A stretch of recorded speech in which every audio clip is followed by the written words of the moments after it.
The following program is paid for by the Real Estate Radio Network.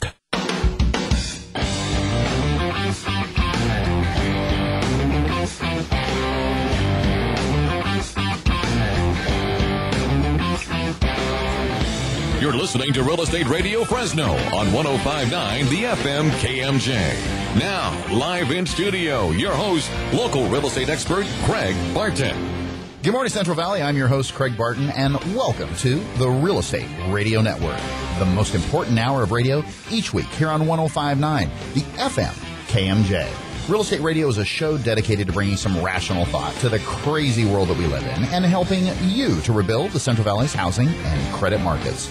Within every market, there are solutions as well as tremendous opportunities. You just need some trusted advice. And that's exactly what you are going to hear every Sunday from 7 to 8 a.m. right here on 105.9 The FM KMJ. Thanks so much for joining us. I was chuckling because, you know, we've got Kate Eiland from UBS Financial Services back in the studio this morning. And I was thinking about last week's show, and you were being stingy. Kate, I got to tell you. I was saying, gosh, it's nice to have you alone for a day. Because this is our bonding time. Was I hogging? Was I hogging this time? Just so you know, Kate, you're not the only guest that we've had lately, so. I know. It's not just you guys have been Kate. two-timing me. We've been two-timing you. We have. No, it was just different. This is your opportunity to come clean, Michelle. It was so tell her everything. Hey, you know me. I don't hold back. It was just different. It was strange. Like it was almost like a house cleaning day, I felt. Because you guys didn't have any guests. Really? Yeah. Like we were cleaning up stuff that has been going on out there that we hadn't had the opportunity to address. Okay. So I feel, as much as he may not feel this way, I felt it was very beneficial for our relationship. You guys took a step forward. Yeah, I did. We took a step forward in our relationship. So you want house cleaning, man. So how'd that work for you? I felt like it was a good day. Oh, that's I'm sorry. so Was great. that not? Hey, was I not supposed to feel that way? Yeah, it's nice to have that. There's so much that goes on when you have a guest. Well, and it's intense because I'm learning new things, so it's a little more. I'm a little more angst, maybe, when there's a guest because I want it to go well and I want them to. Sounds like that. Never mind. It sounds like that meant uptight. Just know I'm not offended. Don't worry, and he can say uptight all he wants, but everybody who knows me knows better than that. Hey, Kate, it's not about you. Okay. Yeah, it's all about. Got it. Yeah. Got it. Really? I think it's about Johnny. All right, moving Johnny. on. Yeah, great. As always, it's so good to have our special guest host. That was Michelle Pettiscavalli, by the way. Hi, all. Thanks for joining us from Valley White Homes in the studio with us. Michelle is a licensed realtor and a trusted friend. Thanks, Craig, and I am. Awesome. We've also got Kate Eiland from UBS Financial Services back in the studio with us today to give us our market update. Thanks for being here, Kate. Sure thing. Thanks for having me. Awesome. Well, the Real Estate Radio Network, it gives us the opportunity to reach so many people efficiently for 1 full hour each and every week. Wouldn't you agree? I agree. Yeah, let me tell wholeheartedly. You. Get the word out. Well, our goal at the Real Estate Radio Network is to get you, our listeners, the timely and accurate truth about your local real estate market. So we can help bring you back home. You are swinging for the fence on that one. I'm loving it. Good job. Thanks. Good job. Well, super excited about today's show. We have, again, Kate Eiland from UBS Financial Services here to get us in the know and give us our Market Watch update. Exciting stuff. Lots of news. Lots of news. Just so you know, the show is only 2 hours long, so we're going to have to cap it. And I have an hour and 45 of that, right? I'm going to keep it short today. It's fine. Yes. Also, if you're a buyer, we are also going to take a look at what to expect when you're expecting. I love it. An escrow to close in 30 days. Yeah, there's more to that. And 30 days? Did you say 30 days? Yeah, 30 days. That's why you're chuckling, That's right? why I'm 30 chuckling. days. Ha ha. Exactly. In today's market. That's a laugh. I'm sure chuckling. Yeah. We're also going to take a look at more listener questions, and you're going to want to hang around for this because there's some great questions. Nice. Make sure you stay with us. Again, if you have any real estate or mortgage-related questions or questions regarding the information that you hear on our show, call us anytime on our off-air number at 800-979-3958. We'd so love to hear from you. You can also check out our resources online. You can also listen, Michelle, you can also listen to past shows from the Real Estate Radio Network on YouTube by going to our website at reofresnohomes.com. To friend us on Facebook, use press 4 keywords. Friend Valley White on Facebook. Or use press 4 keyword. KMJ, call Valley White. To call us any time. We'd so love to hear from you. Well, you just heard us say press 4, or use press 4 keyword. You know, we've been talking about press 4, and it's so important, I feel, and I feel extremely motivated to make sure we continue to get the word out about press 4. All of our listeners, stop. Let me get your attention for just 1 second. Are you using press 4? Because really, press 4 is one of the simplest ways to stay connected, to make sure that you're able to contact us, to help us push information. Could be coupons, could be the 90 ways to help sell your home faster, could be allowing us to get information about Kate from UBS Financial Services out to our listeners as well. All you need is one button for the rest of your life. Would you agree, Michelle? I agree. Wow. That makes it easy. Keep going. It does. Yeah. That little orange 4, all you have to do is go to the Press 4 website at press4.com or your app store, download the app, hit that little orange button. It will call into Press 4, say your keywords, and the world shall be your oyster. It happens that fast, too. I wasn't sure when I downloaded it. It was a little scary. You were a doubter. Like, what is it asking me? And it didn't ask me. It was not hard at all to say. I'm not a techie, so anything more than pushing a couple buttons is difficult. Oh, come on. You are. No, I'm not. I'm not. Don't be fibbing Ask now. my husband. Yeah. It's embarrassing, It is actually. an easy app, actually. Yeah, it's very easy. It's great. And it's just so efficient and effective to get that information out to folks. Help us keep you in the know and allow us to be able to push real, timely, and accurate information to you, our listeners. We'd love to be able to. And let me tell you, one button really can do it all.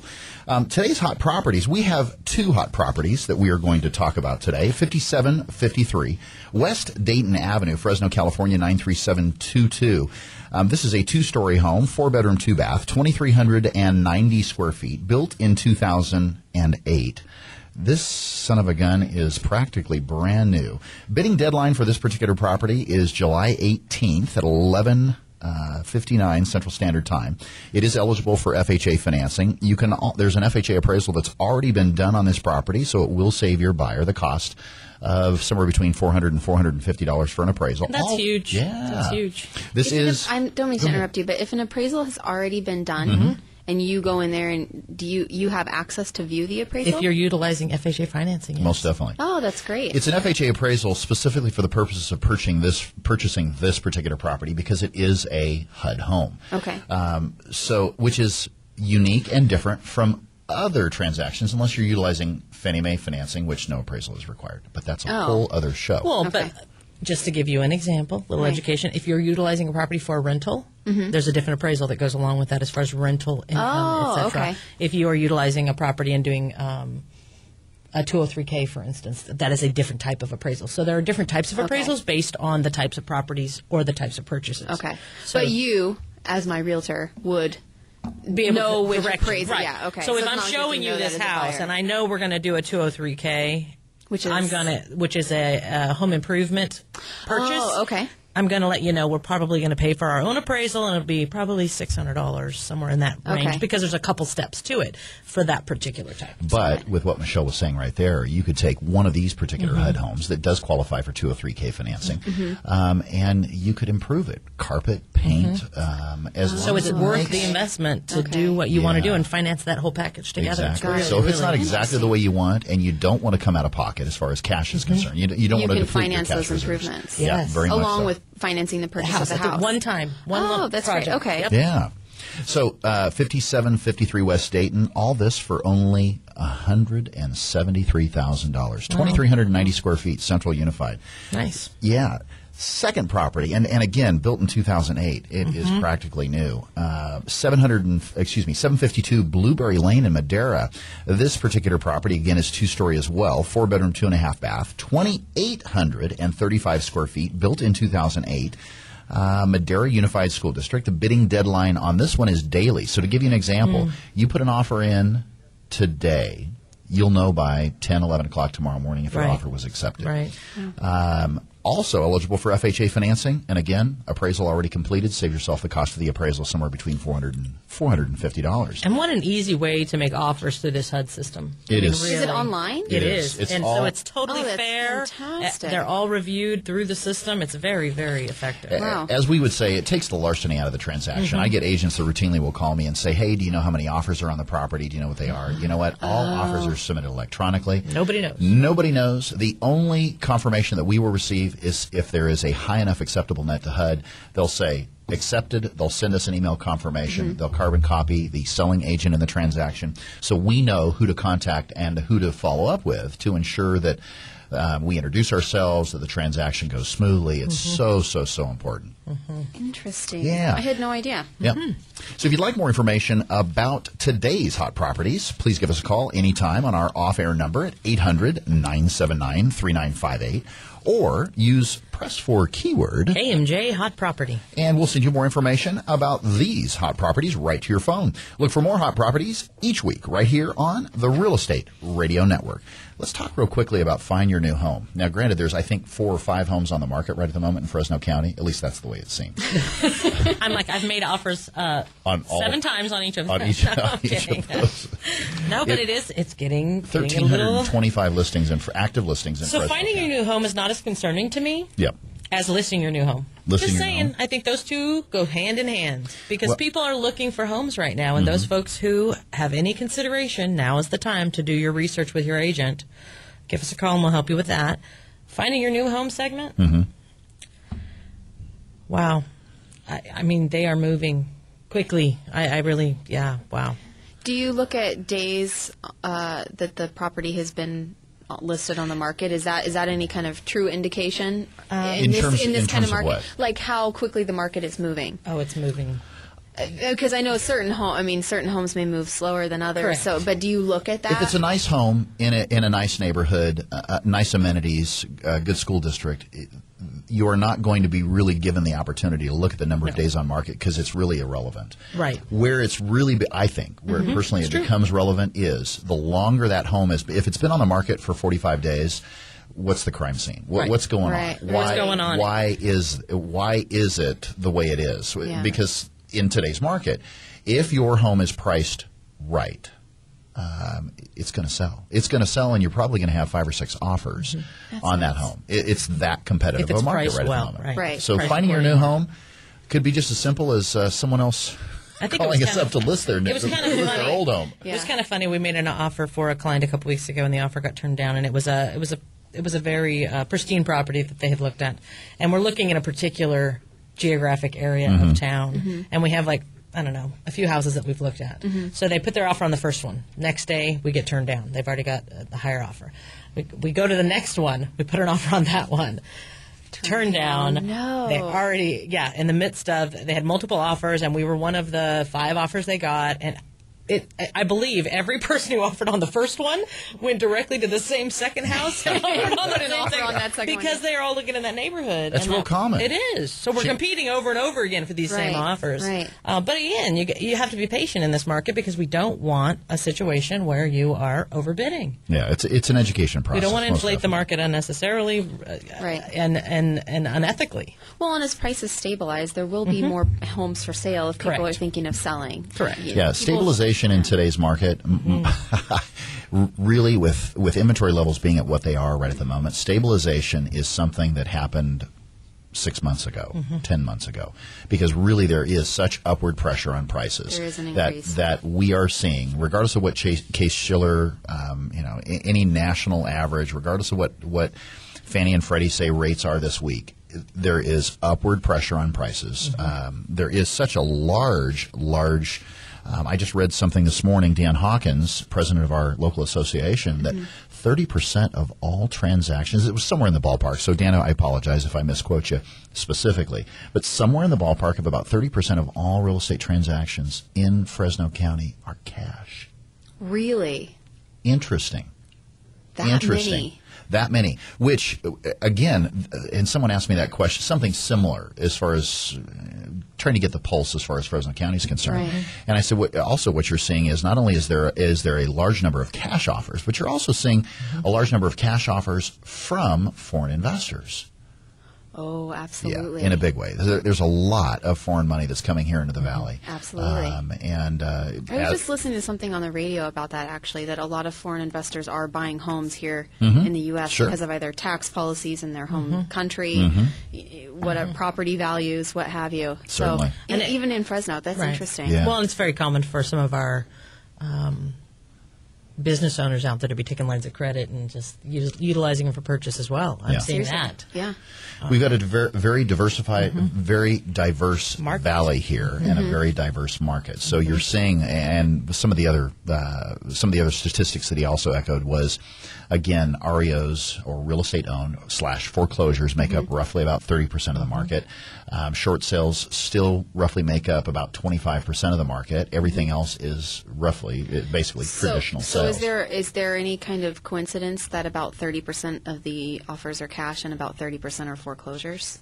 Because I don't know that it's direct. I wouldn't say that it's directly related. That's not my gut. My gut is that you're just seeing we are a hotbed here for a number of different ethnic groups, and you're seeing that a lot of them are settling here because real estate is so doggone affordable. I mean, it's again the home affordability index in Fresno County is the highest it's been in 10 years, right. Even with the upward pressure that we've seen as far as prices are concerned. Right. So I don't know that there's a direct correlation. Because you always think of foreclosures, you think of people like walking up with a suitcase to the court steps and that's the that's what I picture in my head. Right, sure. Right. Well, and I would say about 6 months ago, it seemed like, and correct me if I'm wrong, Craig, but it seemed like most folks were out there scooping up foreclosures much quicker than the short sales. Right. And right now, we're seeing that the short sales are actually very, very appealing to people. Really? They're in better condition in some cases. Is it because the process is getting more streamlined? Do you think that banks Absolutely. are doing a better job at getting offers But through? it was difficult to show those say 6 months ago, Sure. because folks live in the home. It's a little tricky to get in to see them, and it was just easier to show those foreclosures that were empty. Right. So the agents were all over those, and now we're seeing it kind of transition where we're now those short sales are starting to become very popular. And also out of necessity, because with inventories being at the levels that they are, agents are, as opposed to agents saying, I don't want to show that because short sales are not short. Let me tell you, they're being forced because it's either you show the short. If short sales make up 25% of your market, you mean to tell me that you're going to immediately exclude 1 out of every 4 homes because you don't want to get paid, right? Or you think it takes too long, right? And the process has gotten so much faster. Again, patience is most definitely a virtue when it comes time for any transaction, whether it's short sale, traditional sale, or an REO. And we're going to talk a little bit funny how I just transitioned. I like that. We're going to talk about that a little bit later. Well, again, if you have any real estate or mortgage-related questions or questions regarding the information that you hear on our show, call us anytime on our off-air number at 800-979-3958. Again, we'd love to hear from you. You can also check out our resources online, and you can listen to past shows. Yes, Michelle, you can listen to past. You're never going to live that down. I'm never going to live it down. On the Real Estate Radio Network on YouTube by going to our website at reofresnohomes.com. To friend us on Facebook, use press 4 keywords. Friend Valley White on Facebook. Yes, I'm pointing to it right here. Or use. I'm with you. You're not that far ahead, trust me. Okay. Or use press 4 keyword. KMJ, call Valley White. To get connected to us anytime. We'd love to hear from you. Well, after the break, it's showtime, Kate. We've got Kate Eiland from UBS Financial Services here for our Market Watch update. Make sure you stay with us. You are listening to the Real Estate Radio Network here on 105.9, the FM KMJ.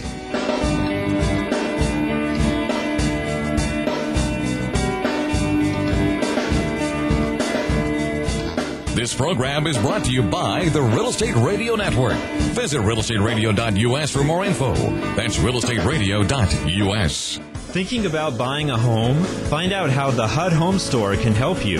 Visit HUDHomestore.com. Look at HUD homes available for sale near you or nationwide.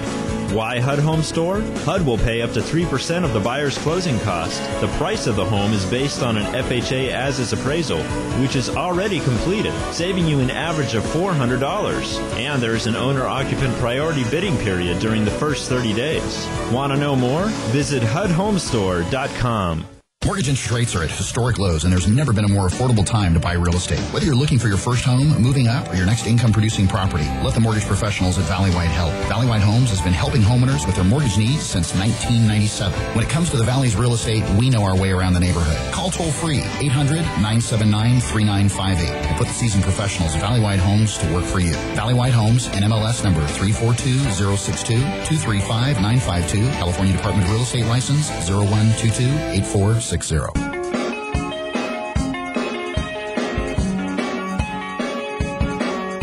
You're listening to Real Estate Radio Network with local expert Craig Barton.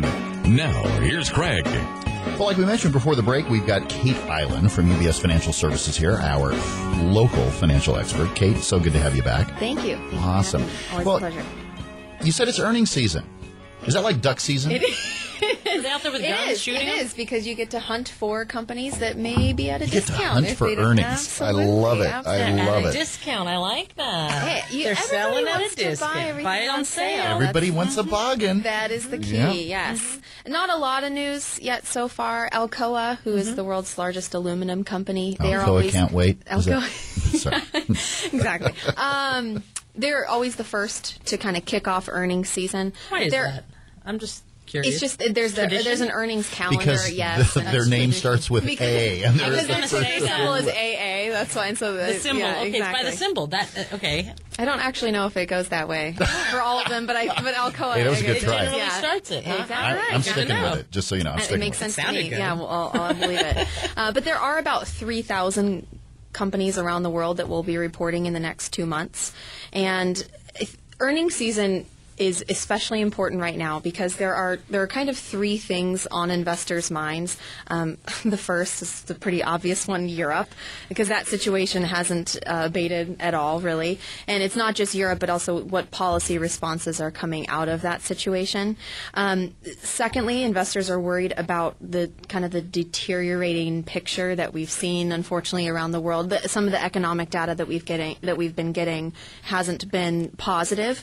And then thirdly, earnings and profit numbers, that's kind of, I guess, the order of importance for investors. Mm-hmm. But earnings are important because they're going to give us details about the global macro picture. Mm-hmm. So don't have a lot of news to report on that yet, but hopefully by the time I come on again in a couple of weeks, we should have some more information. Have some good stuff to But talk I will about. say this, and investors take earnings kind of with a grain of salt, whether they be good or bad, because companies, before the earnings come out, they'll have an estimate, right. And then Wall Street, there'll be the street estimate, mm-hmm. and there'll be some estimate there.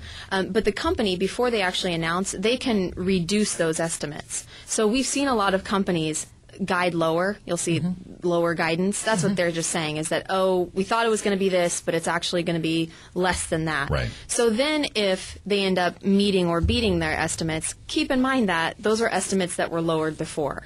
So this earnings season, I think, is particularly important because after the first quarter, profits looked pretty good. Revenue was a little bit weak. As you know, top line revenue is different than what the companies actually make. Sure. If you end up firing a lot of your employees, mm-hmm. your revenue numbers can look, your profit numbers can look very good. If you don't have the top line growth, though, if you're not selling more goods and services, eventually it's going to catch up to you. So this is kind of the big question that is going, mm-hmm. hopefully, to be answered. Mm-hmm. We hope that we see a little bit stronger earnings, but UBS, my company, certainly doesn't believe it. They actually think that even the lowered estimates are still maybe a bit too high from a global perspective. We'll see if there's a difference between the U.S. and foreign markets, though. Mm-hmm. Maybe the U.S. is a little bit stronger. So nothing real big to report yet, but, maybe in a couple weeks. There you go. Absolutely. Well, last week we talked about muni bonds. Yes. So let's go back a little bit, because obviously there's been some interesting things that have taken place. I got a couple questions offline about those statements. So, and it's actually a great question. So, as you know, last time I was talking about the validity of buying municipal bonds. And as you pointed out before the show, Craig, that, hey, by the way, Stockton went bankrupt, right? The largest so how's that bankruptcy filing. Yeah. But I actually think that this is a perfect example of exactly what I was talking about. And if you are a municipal bond buyer, if you want the tax exempt interest, and that's why people buy municipal bonds, here the things that you need to know are what kind of quality bonds are you buying. So I do want to talk about Stockton a little bit, because first I want to point out their Chapter 9 filing, which is just kind of a restructuring of debt. They're not like out of business per se. No, right. They're just trying to get some of their debts in order. But it was widely expected. This was not a surprise to the market in any case. Absolutely I think not. even people who don't buy tax-free bonds know that Stockton has been hit. Has been hit extremely hard. All you have to do is drive through there and you kind of see it. Unfortunately, it's like the dust my bowl of hairdresser houses. was telling me about Stockton filing bankruptcy. That's how widely known it was. Oh yeah, it's a common thing. Well, and it's close to home for those of us here. Right, exactly. It's my wife. She was telling me, and I don't have enough hair to dress. I just caught it. Okay, paying that person a lot. On that note, though, I found it interesting that when they're doing a Chapter 9, they are addressing leases and expenses for buildings and pension, which has been a very hot topic. That's a here dirty four-letter locally. word. It's a so big when they're deal. doing Chapter 9, those are the folks not getting paid.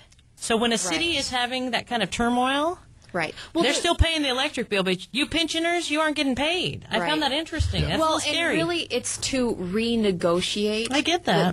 The structure of the pensions, and specific to Stockton, UBS had a good report about it. But they write that police and other public safety payrolls account for 74% of general fund That's current spending. payroll. Yeah, and then debt service and pension contributions are a further 13%. Is that doesn't look like it's that big a number to me. Again, I am nobody. Over 10%? But I'm just saying, is that number help to give us some perspective? So is that a huge number? Talking about debt service being over 10%, that would be like if the interest you were paying on your home were more than 10% of what you made in any given year. Just the interest, right? I mean, it's Because kind it's of 10% of what you made, not 10%, but 10% of what you made. And it's not going towards anything tangible as far as an activity. Yeah, it's paying off. It's just paying off past purchases or past borrowing. Exactly. Yeah. And so, but I think another thing about the municipal bond market, and then specific to Stockton, is that those bonds that are technically in default, they are covered by bond insurance. I would say a good number of those bonds, and so UBS thinks that actually a number of those bondholders are going to get paid back in full. Well, I also want to point out about municipal bonds that typically, I think the number is somewhere in the high, I want to say like 97% of the defaults end up getting paid back in full. Sure. But you have to realize that a technical default can be you're 1 day late on an interest payment. Sure. The headlines will run, you'll see all that. The next day the bondholders get paid. It's a non-event. Right. So did this move the municipal bond market? Hardly. Which Hardly. Again, to kind of touch on what you said before and help give me some clarity, you had said that muni bond defaults were at 0.94% or even less actually. So for an A-rated credit like the state of California is now, the cities, like the city of Stockton was a much lower rated credit, but I'm saying just for the state A-rated credits, the default rate was 0.09%, so 9/100ths of 1%, which is slim. It's a very small chance. Absolutely. And let's hope it stays there. Absolutely. And then of those, upwards of 90% of those bondholders end up getting paid back in full, whether through bond insurance or they actually work out a deal and then start. So 0.01% don't get paid back is kind of what you're saying. Yeah, exactly. Yeah, it's if I'm calculating it talk correctly. about safe. It's a very, it's a very safe. Yeah. So I think that I don't want to go on and on about Stockton. I'm not trying to pick on them, but obviously it's a big bankruptcy. But I think that when you buy municipal bonds, if you are an investor who wants or needs the tax-free interest, then you have to know what you own. You have to, if you're buying, especially individual bonds, you need to know what you own. Know the state, know the city, know the municipality, whatever it is. Buy higher quality. If you're risk averse, buy high quality. Buy the state guaranteed bonds or the essential revenue bonds like the water, power, sewer, or go outside of the state. As I mentioned, like, hey, California is one of those headline states. There is a little bit more risk. You can always buy bonds outside of the state. We're a fun state. A more low like profile. Exactly. You want to have fun, you come here. There's always a chance. Absolutely. They call these fun muni bonds. Fun muni bonds. Right. You want that low risk, Right. Nothing to New think Mexico. about. Go somewhere else. But if you do go outside of the state, you still get the tax-exempt interest on a federal level, and I think that's important to know. You don't have to stick with just your state bonds in order to realize the tax-exempt interest. It's better if you buy in state bonds from a tax perspective, right. but you don't have to do that. Right. And so I guess you just don't need to react too much to the headlines, because quite literally that was like a one-day headline, Right. even though it was a huge filing, because when you actually look through the details, and in our business it was like, oh, yeah, like we knew that was coming, because they need the time to renegotiate Right. their debts, and that's what they're using that Chapter 9 for. They're shielding themselves from their creditors. Right. Just like when you file a personal bankruptcy. Yeah. You're shielding yourself from your credit. It doesn't mean you won't owe anything Right. ever. Right. Right. It just means you're trying to rework some of that, figure out a better way so Right. that it's sustainable for the long term. So In other words, it puts you in greater control as far as your finances and your bankruptcy, as opposed to the creditor forcing you. right. To do something. Forcing you Quite in- literally bankrupting you. Right. Yeah, Exactly. exactly. And for a state or for a city, that's That's huge. that's a non-starter. That's huge. As the conversation goes. Yeah, but stick with the high quality. Don't react to the headlines. Know what you own. But this was a perfect example of that, because I did get some funny questions afterwards. Well, and About buying municipal and actually don't respond to the headlines. Goes to our next subject. Yeah. Which is So Obamacare. Obamacare. Let's do it, Kate. Let's do All it. right, let's jump in. Who could be the first to say Obamacare on the air? Well, okay. Now here's the thing. The Affordable Care Yeah. Act, Here's Michelle. the thing. Thank you. Okay, I'm sorry. Here's the thing that I find so interesting. It's really taking a beating from Republicans and from political, and I get that. At the same time, it is what it is. Let's Right. move forward. Let's look at the positives. How is it going to affect us in a positive way? Right. So let's Deal talk with it. about It's that. Here. That's well, right. we were talking about that before the show. I have my own personal views. They're not to Everybody be does. shared on this show. Exactly. I'm just reporting the information. Well, no, and absolutely. We all have We opinions. were trying to trick her into Absolutely, it. absolutely. Now, I give my opinion on a lot of things, but this is one area I won't touch. But here's the deal. For anybody thinking that this is going to be repealed, it's not. I mean, I don't want to offer a guarantee on that, but it's not. It's here to stay.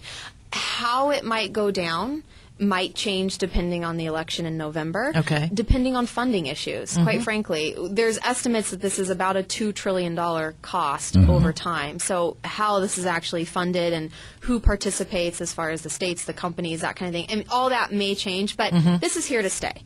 More people are going to be insured. So which is a positive thing. Yeah, More absolutely. people are going to be insured. Absolutely. That's what everybody's been asking for. Exactly. Okay? And that's so one positive. Yeah. So in general, this is a huge positive for the healthcare sector. Huge. I think the subsectors that are going to do the best would be Medicaid insurers, because again, half of the uninsured Americans on Medi-Cal are going in to California, be Medicaid. exactly Right. Medicaid Okay. or Medi-Cal if you're here in California. So half of those are going to be covered by Medicaid. Right. So any insurers that are Medicaid type insurers, they're going to have more business. Okay. So you may want to look those up. Hospitals. If you think about it, the number of people that are going to go to hospitals to get treatment. Well, I don't know that if the number's going to change, other than the volume of people that we have. Volume, yeah. Right.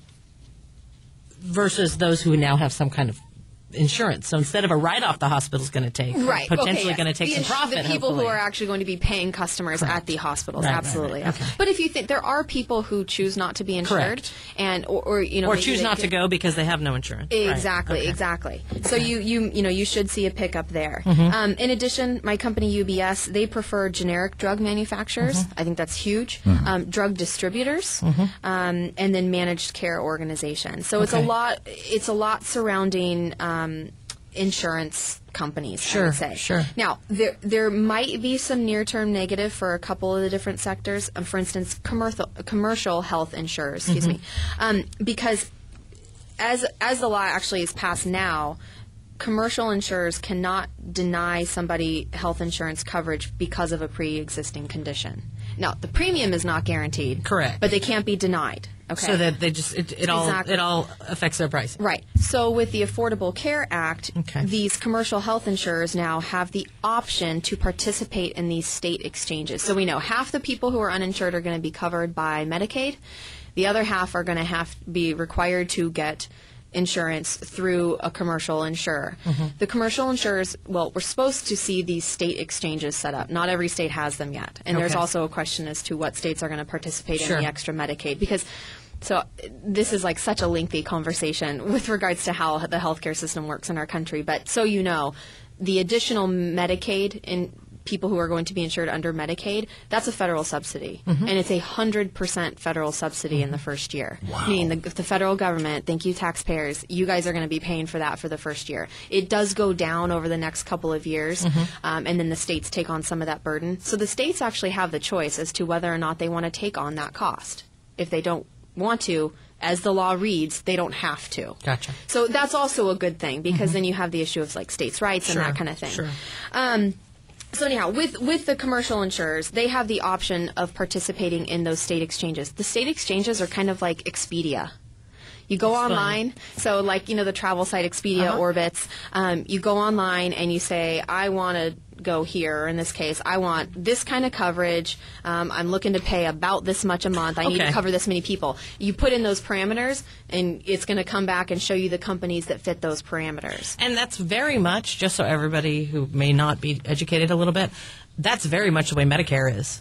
When you're picking an HMO for your Medicare, that is exactly the way they do it. Our Medicare patients out there are doing that exact process to pick who their carrier is. Yeah, and so companies don't have to participate if they're seeing that, maybe the increase in volume isn't offsetting the decrease that they're going to get paid. Then they may choose not to participate. Or if they find that the state exchanges are too onerous. I mean, again, we do have to keep in mind this will be something that is government run, so it may not go as smoothly at first. But that's, so don't exclude the commercial insurers as a potential investment idea. I think we have to kind of look and see. And this is something that's going to take place over a number of years going forward.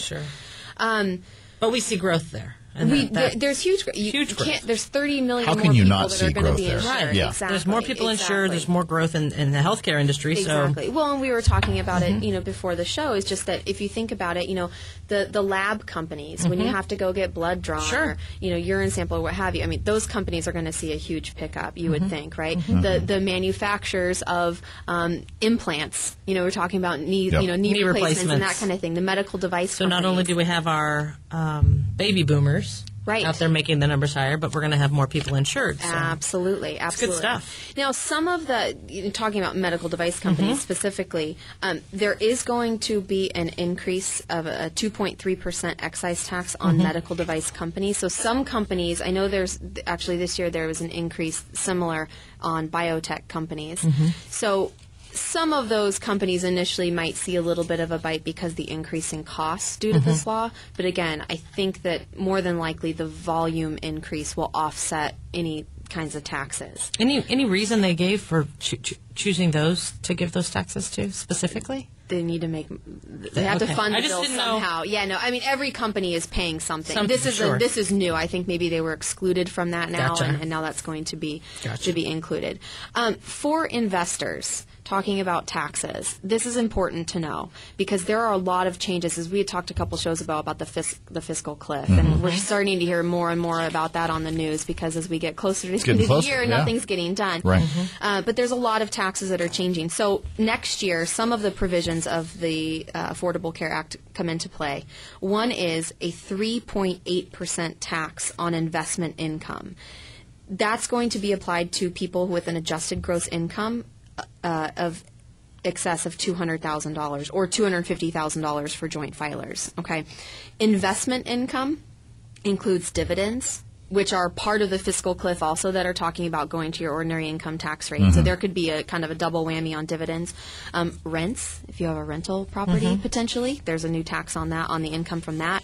Royalties, if you own them, you know what they are. Know that distributions from IRAs, so if you are in the over 70 and a half and you were required to take distributions from your IRA, that will not count under that investment income. Also, as we were talking about tax-free bonds, income from the tax-free bonds is excluded from that as well. So get with your CPA, get with your financial advisor, but definitely talk with your tax advisor for sure, because they will know all the ins and outs specific to you. But that will affect probably a good number of people, and that's a pretty big tax. It's almost 4%. An additional tax to help fund this bill is same levels. Anybody making over $200,000 or $250,000 for joint filers, you're going to have an additional 0.9% of Medicare tax. So right now that tax is 1.45%, so it'll be about 2.9%. That income threshold tends to be kind of a common hotspot as far as the 250. President Obama this week did make a statement that, hey, he thinks that the Bush tax cuts should not be extended for anybody making over that. Yeah. And there's, again, I have my personal opinions about that. I think depending on where you live, I think that if you make $250,000 and you have a couple kids, maybe one's in college, you have a mortgage, you have a car payment, I have a hard time agreeing with that statement from the president. But that's everybody's big cutoff. So it is what it is. Right. You kind of got to deal with it. So that's another big tax. Also note that, and I don't have the details on this, but there might be some limits on the amount that can be contributed to the health flexible savings accounts, like your FSAs or your HSAs. Right. Over certain income limits, you might see a decrease in the amount you can contribute, which essentially is just an increase in your taxable income. So there's a couple different areas where that is going to affect individuals. And your CPA should know these things. Your CPA would know all of these things, absolutely. And if you're going to be affected, because again, it's not your gross income, it's your adjusted gross income. Right. So make sure you look at, go back to last year's tax filing and look at that. In 2014, that's when the actual individual mandate goes into play. So that's when you are required to have health insurance if you do not. And employers are required to offer health insurance in certain instances. So that'd be interesting over the next year. Yeah, absolutely. The next couple years. And really there's actually some reforms that are scheduled to go into effect through 2018. But again, the November election could totally change all of that. So that's kind of my piece on the healthcare. It is what it is, but there are some great positives for the industry. If you want to know specific companies or different ways to invest in the industry, our team is looking closely at those, and we have a couple of favored names and favored investment ideas. So reach out to me, let me know, because again, if you can't beat them, join them. If you don't like the law, it doesn't matter. It's here. Yeah. You might as well try and benefit from it from an investment standpoint. Frankly, that's kind of how you have to look at it. Let's make that glass as opposed to being half empty. Let's fill that puppy up. Half full of your health care. You got that right. Absolutely.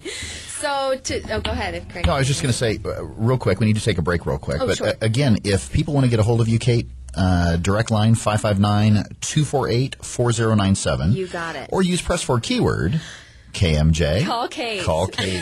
I get so excited. You guys out there listening, you should see her face light up. Isn't she? I love. She's got a couple calls. KMJ, call Kate. Gotta love it. Absolutely. Again, if you have any real estate or real estate financing related questions, please give us a call. We'd love to hear from you. Call us anytime on our off-air number at 800-979-3958. You can also check out our resources online or listen to past shows from the Real Estate Radio Network on YouTube by going to our website, Michelle, at REOFresnoHomes.com. Yes. To friend us on Facebook, use press 4 keyword Friend Valley Wide on Facebook, or use press 4 keyword KMJ, call Valley Wide. To get connected to us anytime. We'd love to hear from you.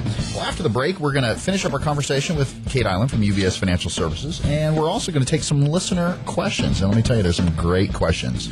You are listening to the Real Estate Radio Network here on 105.9, the FM KMJ.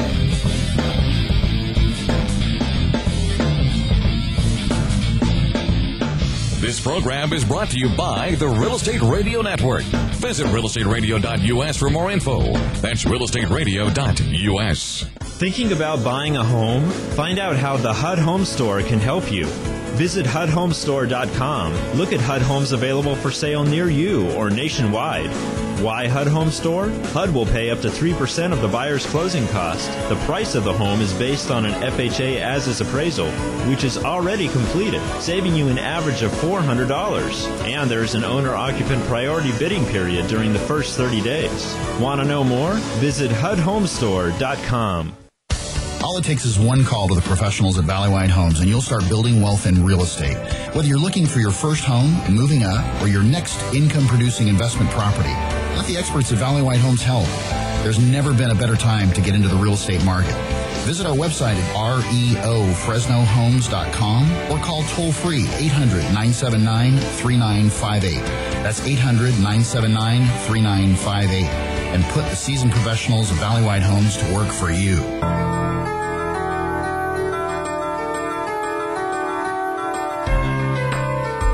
You're listening to Real Estate Radio Network with local expert Craig Barton. Now, here's Craig. We're finishing up our conversation with Kate Eiland from UBS Financial Services. Kate, you had mentioned that healthcare was potentially a good sector. Are there any other sectors that you would want to highlight or should be of note? There are a couple. I know there's a lot of negative in the markets right now, so I think it's important to note that, yes, there's a lot of negative news, but there really are some bright spots. If you are an equity investor, if you buy stocks, whether it be individual stocks, funds, however you do it, we favor consumer discretionary. So those are the things that you don't have to buy, but consumers do buy.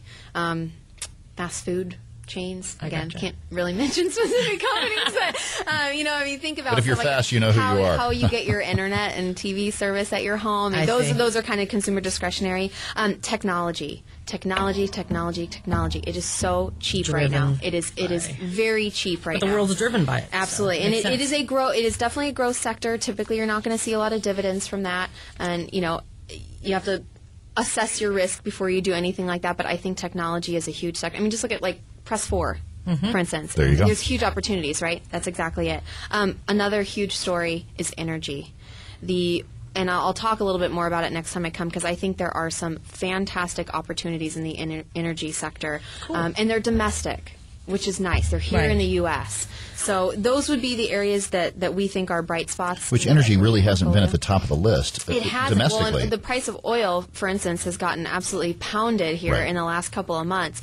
But the new technologies of fracking and horizontal drilling, we have found so much as far as supplies of oil and natural gas that it has presented some opportunities, not just now, but we're talking about for decades to come. And I really think it could be a huge part of growth in your portfolio. Our next meeting with you going to be energy driven? I will say yes. All right. I will commit to that. It.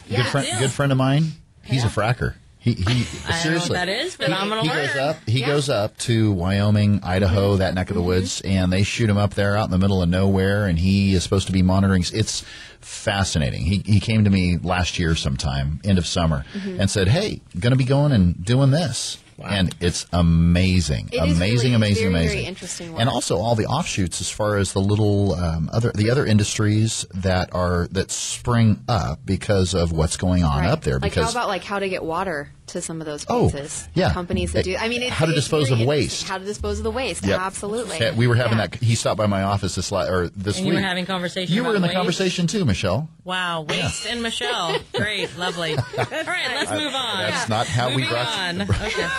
From a general standpoint, and I'll be fast about this, I would say that whatever the sector you're investing in, look for companies that, if you want income or you want that a little more stability in your portfolio, companies with a growing dividend are very attractive.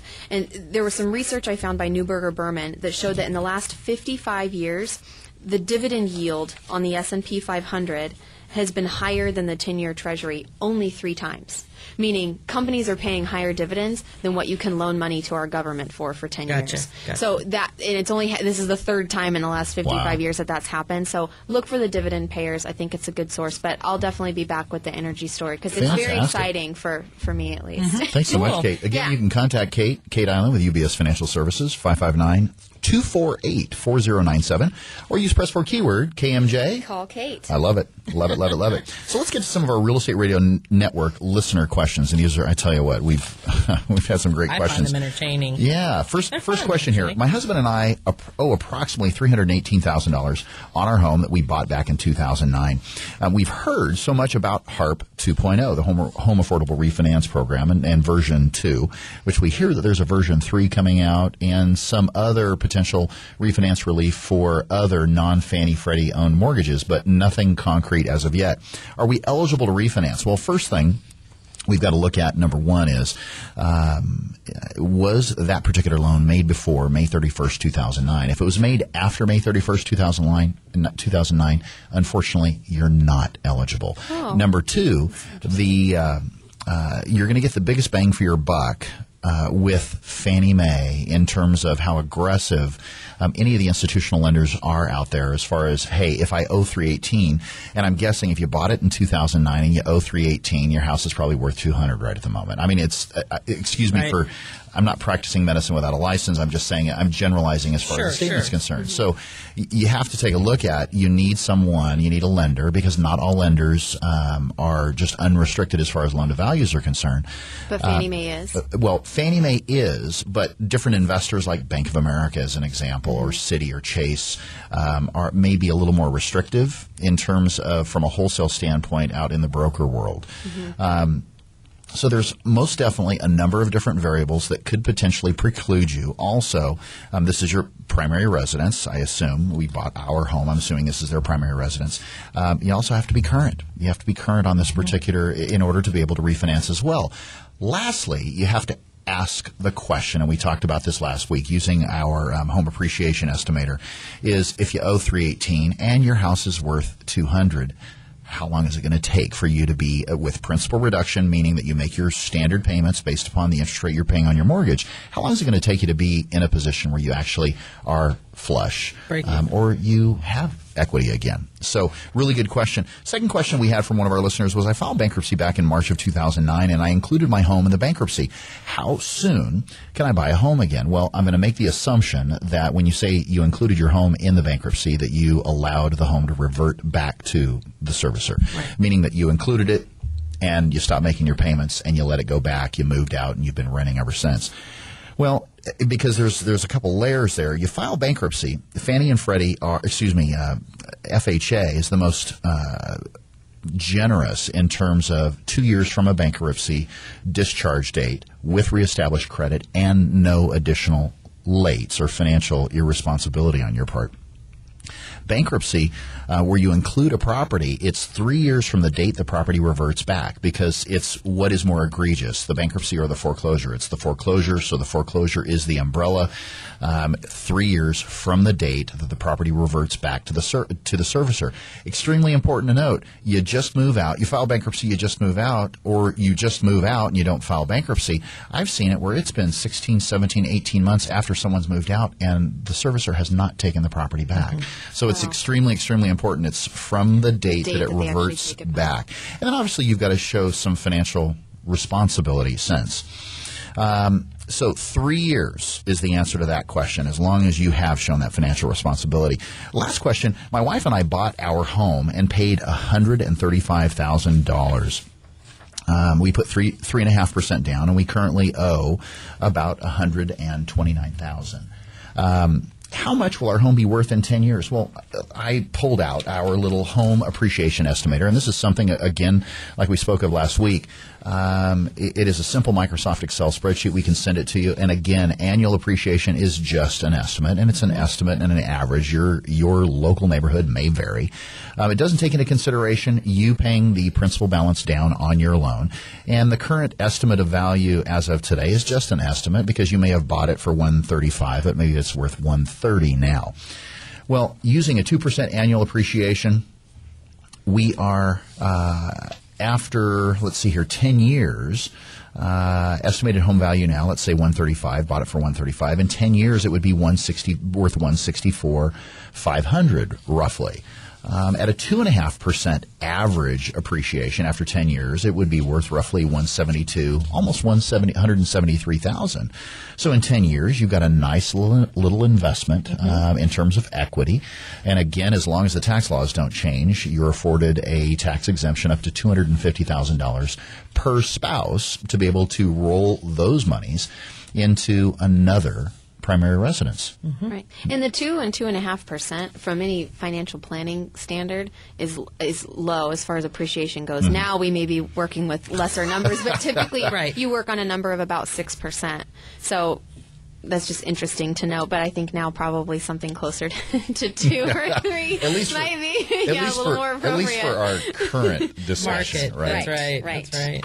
Michelle, anything that you've seen out in the market over the last week that's been interesting, questions from buyers?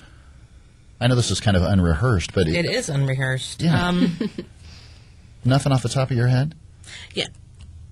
I'm working on a couple listings. I'm working on a couple purchases. What about rates? Short because sales. After the Feds announced another Operation Twist. Have you seen rates come down in the last 2 weeks? You know what?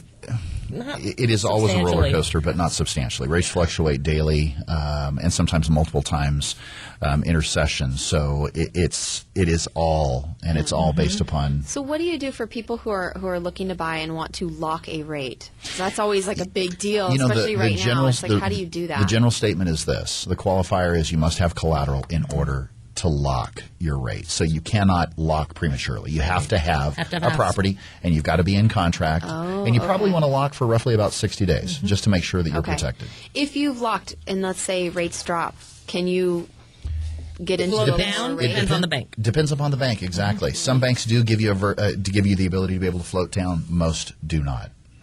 Most do not. Really good question, though. Really good question. Well, again, if you have any real estate or mortgage-related questions or questions regarding the information that you've heard on our show, again, call us anytime on our off-air number at 800-979-3958. We'd so love to hear from you. You can also check out our resources online, and you can listen to past shows from the Real Estate Radio Network on YouTube by going to our website at REOFresnoHomes.com. To friend us on Facebook, use Press 4 keyword. Friend Valleywide on Facebook. Or use Press 4 keyword. KMJ, call Valleywide. To get connected to us anytime. We'd so love to hear from you. Well, again, a big thank you to Kate Eiland from UBS Financial Services. Again, you can reach Kate, 559-248-4097, or use Press 4 keyword. KMJ, call Kate. Gotta love it. Gotta love it. Also, a big thank you to my regular guest co-host, Michelle Pettiscavalli. Thanks so much for getting up. Sorry, I stole Craig a little bit today. It's okay. I'm willing to share as long as we can do housekeeping in a couple weeks. Forced sharing works best with Michelle. Yes. Also, a big thank you to Johnny B behind the mics. Johnny, you rock, buddy. You always make us sound so good. Oh, pshaw, huh? Our goal with the Real Estate Radio Network is to get you, our listeners, the timely and accurate truth about your local real estate market so we can help bring you back home. Don't forget to tune into the Real Estate Radio Network next Sunday at 7 a.m. right here on 105.9, the FM KMJ. Make it a great day, Central Valley, and we will see you next week.